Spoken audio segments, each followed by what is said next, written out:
Hey, thanks for coming back to another episode here of About Faith. We have another good testimony episode for you. We have a little sister, her brother is my brother, so I say a little sister, Miss Kayla Spencer. How you doing today? I'm doing well. I'm doing well.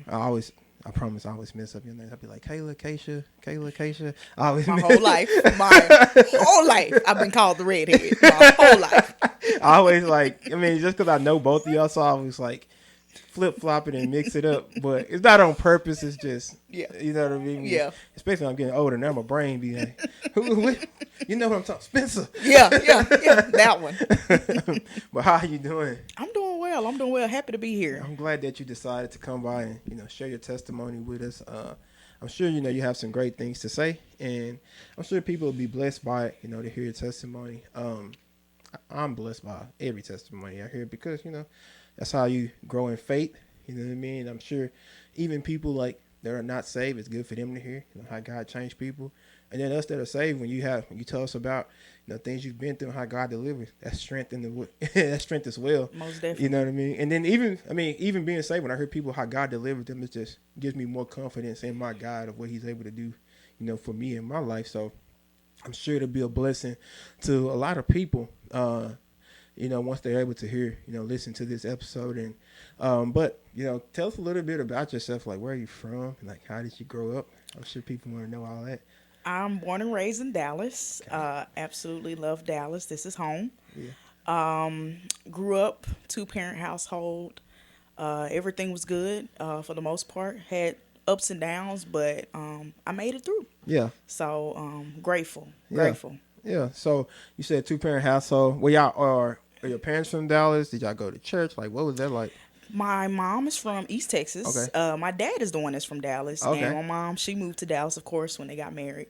And they had 2 beautiful children. And we grew up in Full Gospel Holy Temple. Okay. Best church on earth for me. Yeah. Definitely grateful for my upbringing. And I actually appreciate it a lot more now. Oh, why you say you appreciate it a lot more now? Because, I was one of those kids. I left home at the age of 17. Broken, didn't know what I was doing. Yeah. But I can honestly say that leaving the house that early, Yeah. it grew me up. Yeah.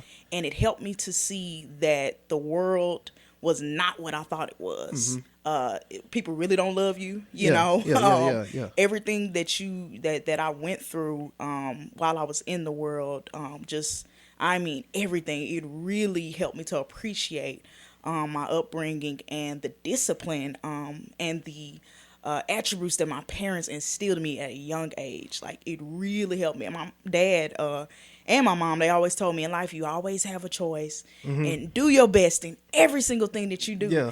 And I was just like, okay. But it didn't make sense until I got saved. Yeah. Because now I can live discipline. Yeah. So it makes sense now. I like how you said that. So you said there were some attributes. I know discipline. You already mentioned that. Mm-hmm. Where it's some other things they instilled in you. Because I was just having this conversation with somebody else, and they were talking about how church is just a percentage of it. You know what I mean? But it has to be reinforced at home. The Bible talks about training up a child in the way he should go, and then when he gets old, he's not going to depart from it. But so what was that upbringing like at home? It sounded like they were instilling a lot at home too. So. They were. Like I said, putting your best foot forward. Yeah. Young kid, you may not have been saved, but you know that you needed to exercise modesty in everything, not just in apparel, but in your conduct. Right. Like my mom, she was big on that, and it's still big on that to this day. Mm-hmm. Your character, everything that you say and you do, it's a record of it, and you need to make sure that you're always treating people the way that they want to be treated. Just things of that nature. That's things that they always taught me and still are teaching me to this day. Wow. Oh, that's great. I love it. So growing up, what was it like for you? As far as being in church, how did you feel? I can always talk about me. I was like, man, this is just, I don't know why. I wish I would have, taken to it earlier, listened earlier, but just I'm just you know what I mean? I don't know. I would definitely agree with that. I really wish that I would have gotten saved a whole lot sooner. Yeah. Would have been a lot better off a lot sooner. Yeah. But everything happened for a reason, the way it did, you Right. know. I went through some things, at a young age, went through some traumatic experiences. Mm-hmm. But I thank God for being a healer. Right. I went through, like I said, I went through some traumatic experiences, things that I wouldn't wish on nobody's child. Yeah. But God healed me literally last year. Right. I can't remember the message that was being preached, but I knew that something was off. Right. I knew that I felt disconnected. Yeah. Hadn't done anything, but I just felt disconnected from God. Right. And I was like, you know what, God, I trust you with every single thing else that has happened, but this one situation. And I literally gave it to God at the altar. All right. And I felt him just come down and like hug me That's a for everything. He's a good guy. I'm He glad. is, he is. You said like I know you said you left at around 17, and you kind of started to like I guess we always say like do your own thing. But Yeah. you know what I mean. So you kind of just follow your own path and go your own way. Yeah. And like what was that path like for you? Like everybody has their own like thing when they say they're leaving like. But what was that like for you? And then, like, what happened during those times that made you want to come back to God? Like, how did all of it come full circle? Well, I went and decided that I wanted to just be in the streets, Yeah. that I wanted to do, Yeah. worldly things. Yeah. And I honestly thought that the people that I was surrounding myself with had my best interests at heart. And it wasn't until I got in trouble with the law that I saw then, you ain't doing things, Right. in a way that's going to get you ahead in life. Right. And I realized then because I'll never forget, I was going through just like a really, really hard time. And I was with someone and I literally locked myself in the closet. And I told them, I said, I'm going to kill myself. I said, I don't want to deal with this anymore, fighting depression and suicide. And literally, they said, all right, if that's what you want to do, go ahead and do it. Now, this is the person that I thought cared about me, and it's just little things like that I saw. And I was just like, like I said earlier, the world does not love you. Like, Right. no, I kept Right. looking. We even started going to church, but I could not find deliverance. I could not find joy. I Right. could not find peace. I couldn't find love. Right. But I was looking for it. Right. It was just in the wrong places. Right. Yeah. I heard. I didn't personally hear this message, but somebody told me about it. It was a message that was preached by one of the elders at our church. And they preached it, I believe, on a street service. We go out, outreach, things like that. And they preached it. It was titled "Sin Is Not Your Friend." And I was thinking about that, and that's what just made me think about how like the world doesn't love us. You know what I mean? It doesn't No. the devil doesn't have any good intentions for us. The Bible talks about the thief comes back to Still killing to he destroy. only has three intentions. Yes. Yes. And Literally. none of those are good intentions for your life. You know what I mean? So Yeah. And I know he tries to wrap it up in pleasure. But the Bible talks about how that only lasts for a season. Yeah. You know what I mean? And then when everything is finished, when sin is finished, sin is tired of you, it brings forth death. Yeah. You know what I mean? So it's not like you said you experienced that firsthand. Yeah. You know how sin it wasn't your friend. Yeah. It didn't have any best interest for you. And when you start seeing the ugly side of sin. Yeah. You know what I mean? What started pulling you to come back to God? Well, of course, like I said, I had gotten in trouble. And so now I was on probation. Yeah. And I had to report, everything that I was doing. And it was like, it reminded me, and this may sound odd, it reminded me of that same discipline that I had at home. Yeah. Because they were constantly on you and Yeah. about your whereabouts. Yeah. And everything just became unsatisfying. I couldn't smoke anymore.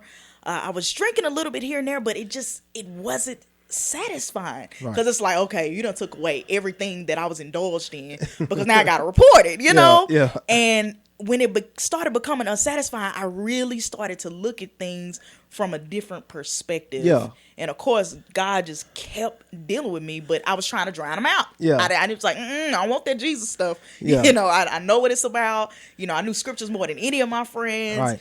I would be the one to say something spiritual in the oddest situations. Right. I'll never forget quickly.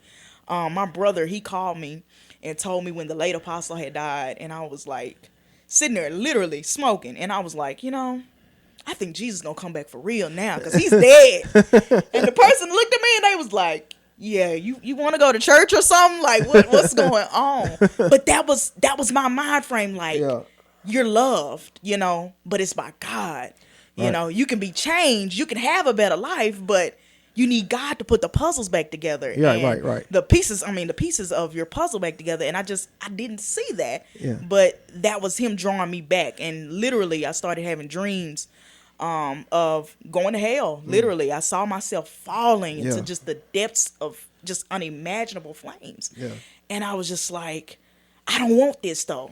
I felt like everything, although I had went through a lot of things, I felt like I could still have a good life without God. And that was the sad part. Yeah, I mean, that's what the devil wants us to think. Like your life will be good without him, but like I mean, we've been hitting on it. Like it doesn't end well. It you know doesn't. what I mean? That it doesn't.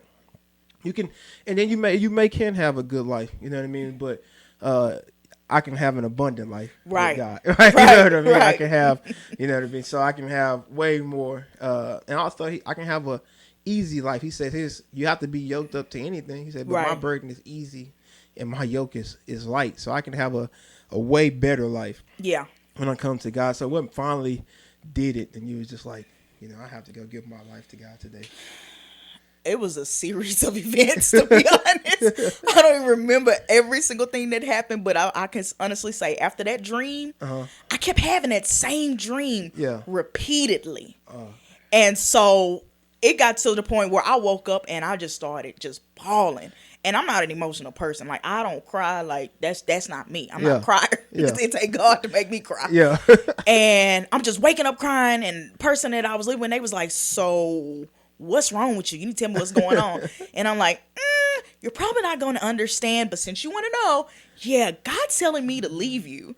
And they were like, yeah, you done went off on the deep end. Like, it is something wrong with you. And so I knew that there was only a handful of people that I could talk to. Mom, dad, brother. Yeah. And so me and my brother have always been close. So I called my brother.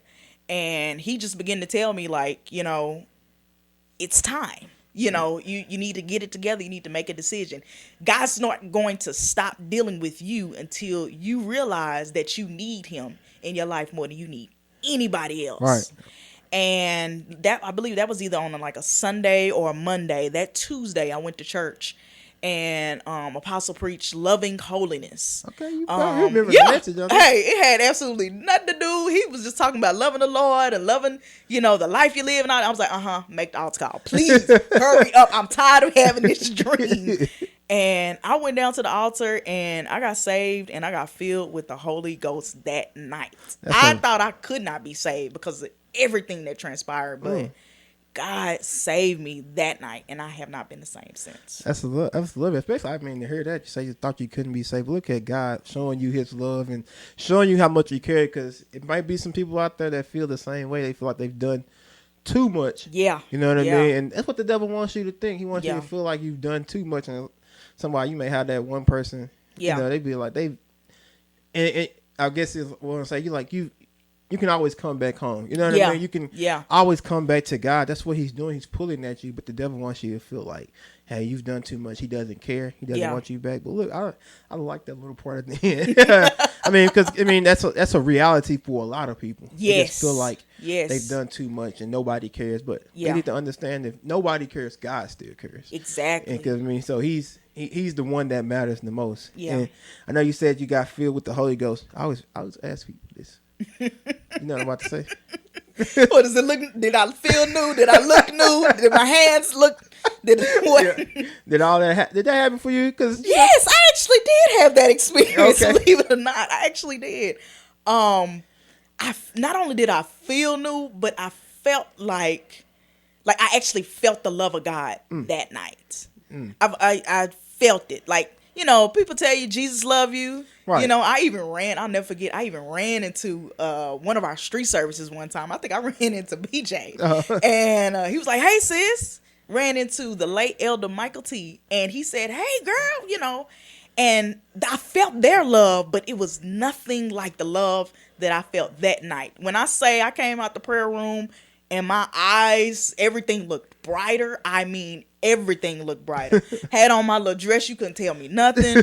And everything felt like, it's almost like my senses were in tune with the love of God. I felt it that night. That's amazing. I love it. I mean, the joy of the Lord. She got so excited talking about that. Yes, sir. Yes, sir. And how long ago was that? That has been since 2014. So it's been 8 years. Okay. See, God is a keeper too. He is. Don't just save you, keep you. So Yeah. I love it. And we know, like, I mean, we've been saved for a while now. You can testify that, it's just not. It doesn't stop once you get saved. Yeah. Actually, that's when the fight starts. Oh, you know yeah. what I mean? Now you really realize, like, I'm in.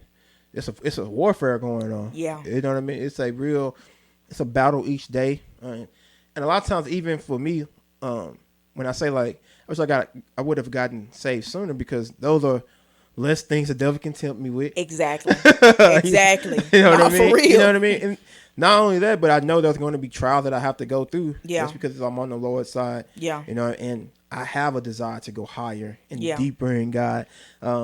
What are some trials that you find? Do you mind sharing anything that you've went through? Trial. If you have more than one, it's fine. You know what I mean? Or, whatever you decide to share. And then just, like, tell us, how God brought you through them. Literally a month after I got saved, I was at work, and I'm a chef, and 100-pound panini press fell on me. Oh, wow. It was in a locked position. Oh, man. And it fell out of the locked position. How, I have no idea. Oh, wow. And it fell on my head, and it fell wow. on my shoulder. Oh, wow. That caused muscle spasms out of this world throughout, literally from my neck all the way down to my back. Went through, the whole workers' comp and all of that. And I got home, after having gone to the doctor and everything. And I said, Mama, I think this is my first trial. She said, yeah, I think so too. And that went on, the muscle spasm on and off, after just that one injury went on for about 5 years. Oh, wow. And it's just something that I just kept dealing with. And I kid you not, we had this real special revival. I will never forget it. And I wasn't going to go that night, but I had been, talking with one of my family members, and I really wanted them to be saved. Mm-hmm. And I said, I don't care how I feel, I'm going to press my way, as I had been doing. But it was a special revival because Apostle Wallace and our apostle had been there. Yeah. And we were running that 2-part revival. It was just like a one-night thing. And I turned to my family member and I said, hey, I think tonight is your night, and I don't remember what all I said else to him, but he said, all right. He said, you gonna go down there with me? I said, man, I'm going down there with you. Yeah. And he got saved and filled with the Holy Ghost. Yeah. And when I walked back to my seat, I had absolutely no pain in my back whatsoever. Ooh. You just, by doing the Lord's will, Yes. God healed you. Yes. And see, sometimes that's what it takes. Sometimes it's just, I got to show God that I'm going to keep doing His will, no matter what, right? Because sometimes the devil wants to. I remember telling somebody this. They were sick, and I remember they missed church, and I was like, man, if you keep missing church because you don't feel a little good, the devil going to always make sure that you stay sick. Oh yeah. I was like, if he sees that it's that easy, yeah, that's what's going to be. Because if you go everywhere else, but when it's time to go to church, you feel a little sick, and he's going to make sure that, okay, well, you know what I mean, I'm going. That's what's going to be your lot. That's what's going to be your battle, because it's easy to keep you out. Yeah. With sickness. You know what I mean? So a lot of times you have to learn how to press your way, like you said. I got to press, even in pain, right? Right. I'm sure there was times where you were sitting in church in pain with muscle none spasms. other. You know what I mean? And sitting in church in pain, but like you said, you continue to press your way, and then keep doing the work of the Lord. I know, because I never knew you were dealing with muscle spasms, but you would come out on street service. Yeah. You would do, you know what I mean? And so for God to deliver you, and while you still doing His work, that's an amazing guy. Are there any scriptures you were standing on during that time? Definitely. Has thou not known? Has thou not heard that the everlasting Father neither faints and neither is He weary? That's Isaiah 28:40. Yeah, you know that one. You called that without 40 and 28. I'm sorry. You called it that good. Yeah, that one. It just continually, even till today, it just continually reminds me that no matter what you're going through, God's got it all in control. But you Right. got to let him be God. Yeah.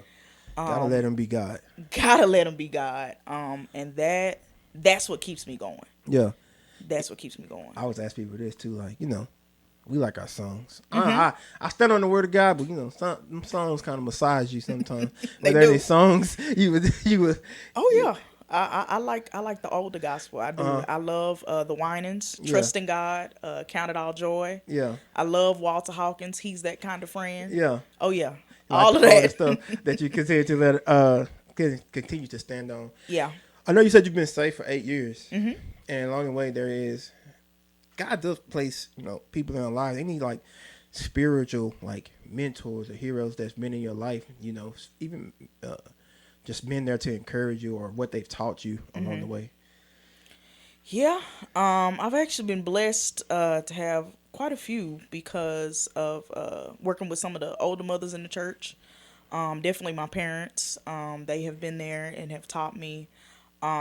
Basically what I've been saying is just to keep persevering. Like, I'll never forget one mother told me, she said, it doesn't matter what you go through, but trust that God will deliver. She said, but you have to keep working your faith. You have to keep persevering. You have to keep going forward. My late grandmother, she was saved and filled with the Holy Ghost. And we were able to spend a lot more time together after she retired. And, of course, she taught me, everything dealing with her profession because it's the profession that I chose. But one thing that I really admired about her that she taught me just from me watching her was the same thing, to just keep persevering. I seen her, go through some great trials in her body. And she would literally still wake up in the middle of the night and call on Jesus for help. In the middle of the night. She still was faithful to prayer, still was faithful to just the small things to maintain salvation. Yeah. And that meant the world to me to see. And just the strength and resilience of my parents. I have seen them just successfully, in my opinion, continue to overcome. I think even recently, my mom saw that I was going through some things. She's like, I don't know what's going on, but I can tell there's something going on up here in his mind. And she literally went and wrote scriptures and sayings on my door. And basically just let me know that it doesn't matter what the attack of the enemy is. You can't sit in that place. Right. You have to fight back. Yeah. You have to be proactive. You can't just let them keep throwing, Right, Pastor, you can't just let them keep throwing blows at you. You got to throw them back. Throw something back. You have to. Yeah. And I love that. How I mean, to hear all that, like going through, like how important do you think that was to your salvation and your walk with God? Oh, that was crucial. Crucial. Absolutely crucial. Because like I said, it's been, every day hadn't been Sunday. Right. I went through quite a few things. And it won't be. It won't be until the day that I go on. Yeah. Those little nuggets, those things just, they've always come at the right time. And they've just really, encouraged me to keep fighting and don't forget to be faithful to prayer. And be faithful to hearing what God has to say in every situation. Right. I think it's so important to keep seeking God and keep seeking his instruction. I love the proverb that says, in all thy getting, get an understanding. Yeah. Because, you're not going to understand the situation. Right. But God will give you the posture that you need to have, or the instruction that you need to know to either stand still or to how to move about and get out of that situation. Right. Like I said, he'll give you the posture. God's not going to leave us without what we need. Right. He might not tell us why we're going through it. You know what I mean? But we have to trust. Yeah. You know what I mean? Job talks about it, right? Like, he knows the way that I take. Yes. I look for him. He said, I look for him on my left. You know what I mean? I look for him. Like, I looked for him everywhere. I couldn't find him. But he know where I'm going. He's ordering my steps. And he has, like you said, I have to trust him. Yeah. You know what I mean? Sometimes it's rough. Yeah. To be like, how do I trust when I can't even see where I'm supposed to go? Right. And I was listening to somebody, and they talked about how, when God gives you a word, just keep doing that until he tells you something else. Yeah. You know what I mean? Like, that's what you have to do. You know what I mean? Like, if he hasn't told you anything else, keep doing what he's already told you. And one thing he's already told us, is be witnesses. Yeah. You know what I mean? If I could do that, you know what I mean? If I'm going through, I could be a witness. Like you said.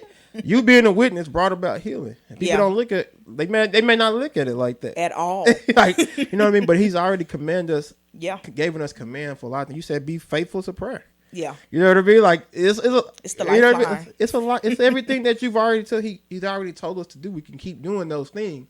Yeah. And watch how he brings us out. I love you. You talked about prayer, and that made me think about like your father, because I worked with him on the prayer line. And, Yes, sir. You know, he's been doing that for a long time, and you can see like he's also putting that down in his family. Yeah. Like to pray and the importance of prayer. You can see how it's not just something that he does for at church. Nobody even sees it. Never. Nobody ever sees it. You wouldn't even know. But he's been doing it for so long. Yeah. You know, and praying for people, and you know, and I'm sure God fights him. I mean, not the God, but the devil fights him because he's faithful to something that's important in the body of Christ. Yeah. So I just love it. Love hearing about all those things. Is there anything like auxiliary or anything you work with at church that you love, and just why you feel that's important? That's an important ministry.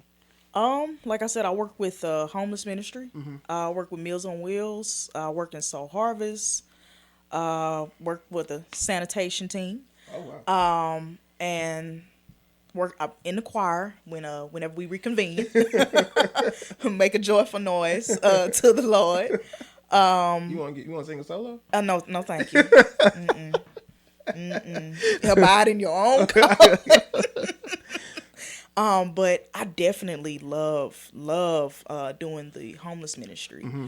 I love all of them, but I just absolutely love the homeless ministry because it keeps you in a state of humility. Mm-hmm. To know that could be you first and foremost. Right. And if it wasn't for the grace of God, it would be you. Right.